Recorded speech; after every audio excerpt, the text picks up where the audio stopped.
Alright, this is part two of a three-part mini-series I'm doing on documenting my attempt at basically spamming eBay auctions with low bids on comic books.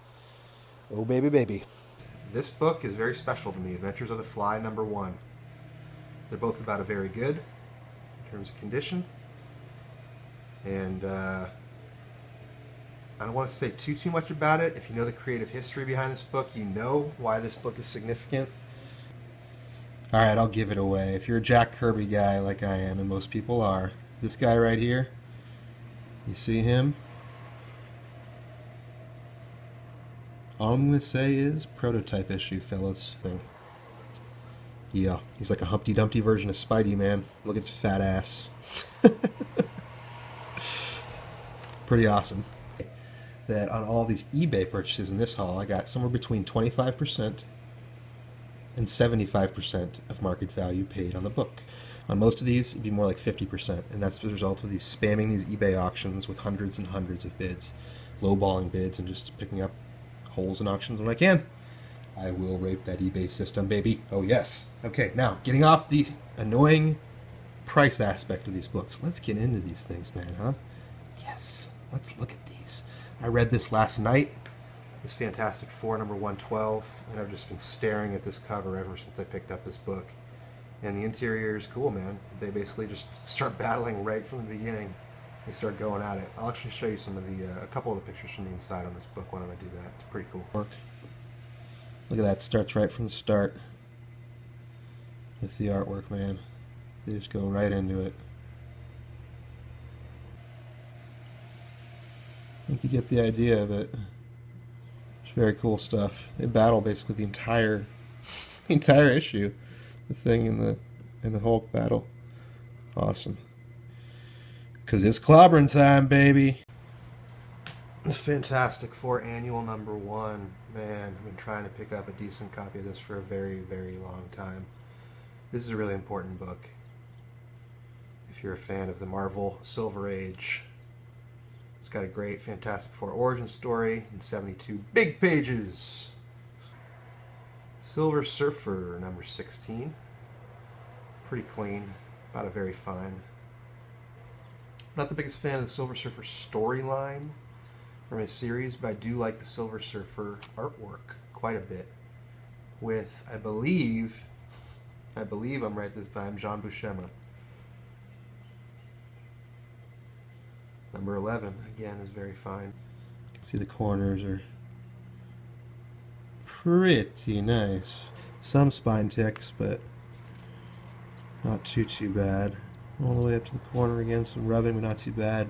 Yeah, these Silver Surfers are nice, man. Real nice. The colors are popping on them still, for sure. Daredevils, you know, I've been picking them up, man, and I continue to. Doubles, triples. I'll take them all. From that first early Daredevil run, or anything Frank Miller related Daredevil. So this one's got a, look how far off the staple is on this, man. Marvel on some of their early books really has some manufacturing boo-boos. And the wrap, of course, is decent, but, well, not, sorry, decent, but it's off. Staples off. But I needed actually Daredevil #34. Fantastic Four '71. An awesome cover. This one's alright, but you can see actually, I'm going to show you something here that Tech31 Kid showed in one of his videos that I was just watching. If you look on the right edge, Marvel chipping is traditionally from the poor paper and dull blades that were used to manufacture these books. And if you look, there's all sorts of roughness along the inner paper, right?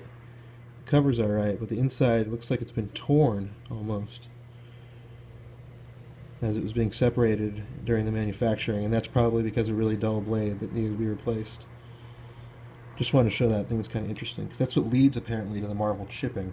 Now look at this cover art. God, Mr. Kirby, thank you. Thank you for your contributions to this comic world. What a cover. Spidey, reverse the torch.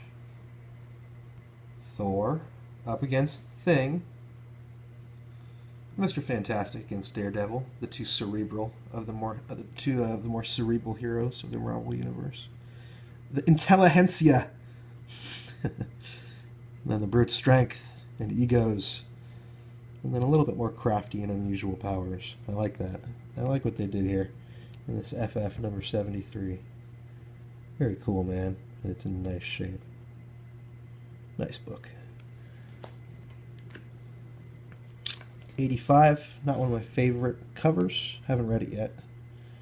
It's in decent shape. I just needed it to fill my, continue to fill my run. I'm trying to fill 1 through 100. My FF's 1 through 100. I'm trying.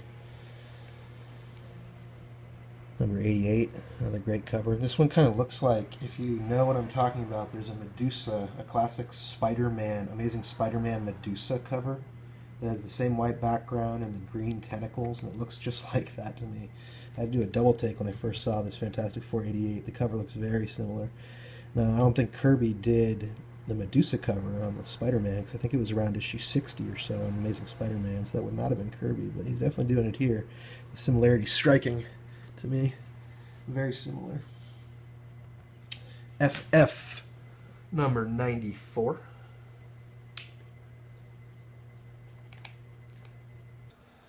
This is a short stack of books that I just most recently got in. FF 87. Here she is. This is nice and firm, I can feel it. A lot of gloss left on the cover. Oh yes. Alright, this is worth taking a look inside. I've already got a copy of this, but this first Puppet Master is such a great issue of the Fantastic Four, man. This FF number 8. Yes, yes, yes.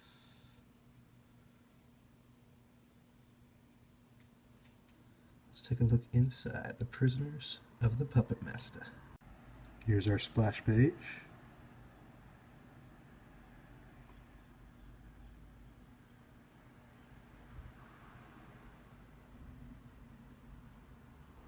Look at how the Thing is being drawn back in Fantastic Four number 8 by Mr. Kirby.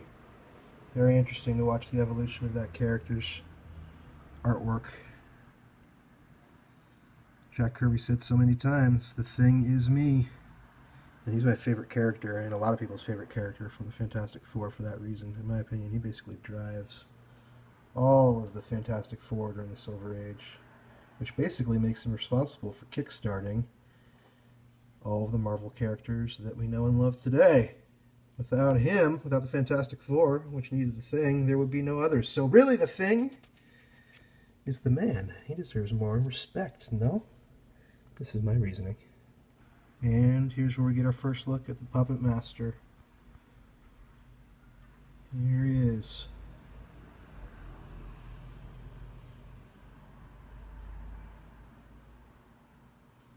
Creepy looking, huh? Look at his eyes. Very cool when you see one of these feature pages in an early Marvel book. This one's on the Human Torch, explaining how everything works. You can see they're explaining things here, like the science of how his flame works and everything. And look at this bad boy. First full black bolt. Oh yes. Oh yes. I've been trying for a while, man, to get a decent copy of this. This obviously has a subscription crease down the center, all the way down. That subscription crease. But other than that, you know, it's got the overhang, classic overhang on the top, but I think this is a very good to very good plus, just like I was hoping it would be. Everything looks pretty decent. Boom! Thank you, Mr. Kirby. Look at that Black Bolt panel. Ooh, Lockjaw. I love Lockjaw, man. Look at the little tiny little antennas he has on his head. Love Lockjaw, mainly because I love bulldogs. I wish Lockjaw had been in a bigger part of the Marvel Universe, but hey, you can only do so much with a dog, right? But Lockjaw is the man. Now for the rest of these books. This is actually one other book that I did not get off of eBay. Daredevil 168. First Electra, man. It's an 8.5. It is nice.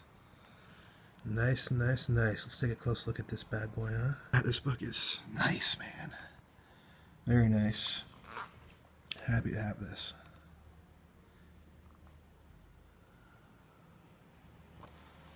Yeah. Add to my Daredevil collection. Oh, look at this. Oh, dear God. You are so beautiful. Gorgeous. I think this is the first appearance of the Watcher, if I'm not mistaken. There's a big hint here on the cover, actually. It says Watcher. But I think this is the first appearance of the Watcher, I believe. And this is about probably about a 5. Maybe even a 5.5, I would say. Nice book, man. Here we have, ooh, Tales of Suspense number 56, the first unicorn. Very cool.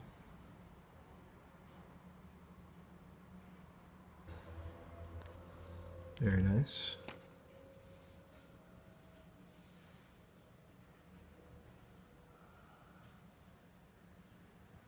I love the cover, the top that DC has on this era of comics, the checker, the black and white checker. I don't know why, but I really like that. It just reminds me of DC Silver Age goodness, you know? I mean, I'm basically a Marvel boy, but I also do like my DC every now and again. This is a nice series in terms of covers. Sea Devils, that is. They got some good covers. Oof! Yeah!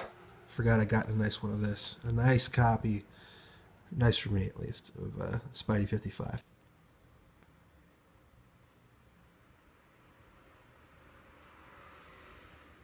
Doc Ock wins. Awesome. I love this cover. Look at that.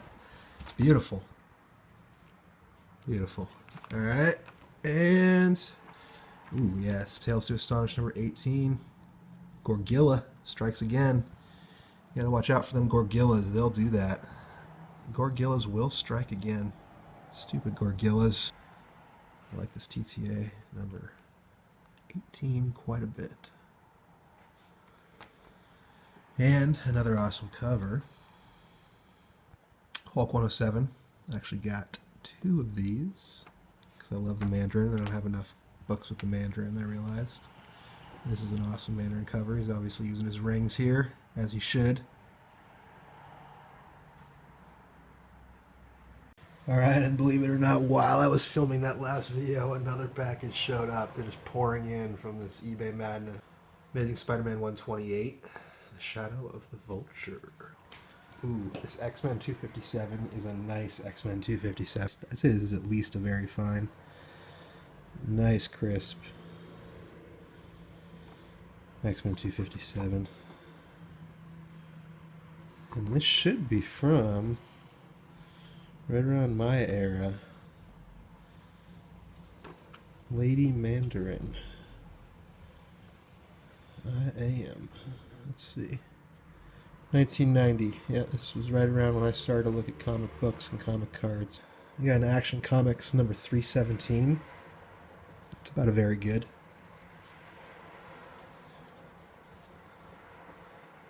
Superman's rainbow face.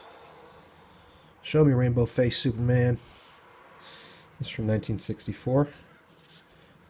This is the one that started the whole reason for the haul. This Joker number 1.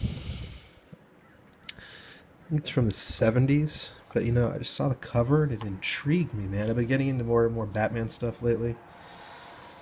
It was a number 1. It's at least a fine, and it was for a decent price. So I jumped on it, and the cover, just look at the cover, man. Look what he's saying. Eat your hearts out, you 2-bit baddies. This magazine belongs to Batman's number 1 foe, me, the Joker. We got the Penguin down here in the bottom. We got all of them. The Riddler, the old and the more modern. I don't know who she is. You gotta fill me in, Batman people. Let me know who she is. Two-Face, and then obviously the Joker. All the major villains are there. I like pretty much anything with the Joker, man. Let's see how they do run the rendition of the Joker in here. Let's see. Very sweet. Ooh, I like how they draw him here. Look at that, all lanky. An interesting take on the Joker. Super lanky.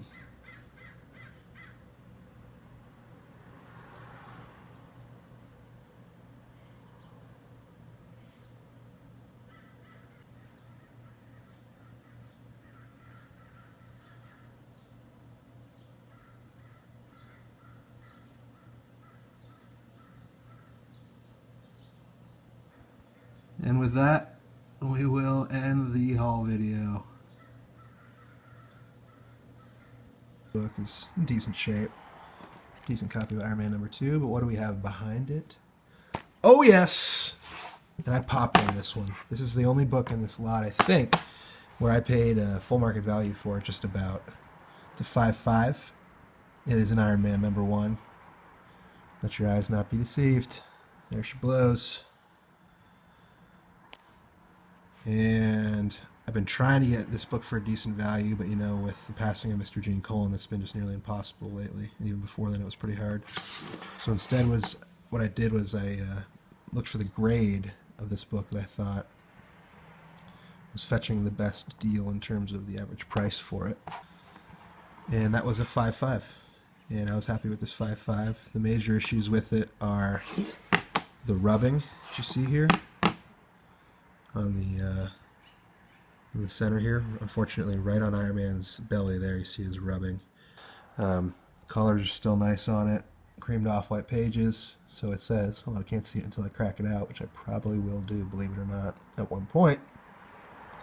But I got it, baby. Iron Man #1. Alright, hope that's a decent way to wrap up this video.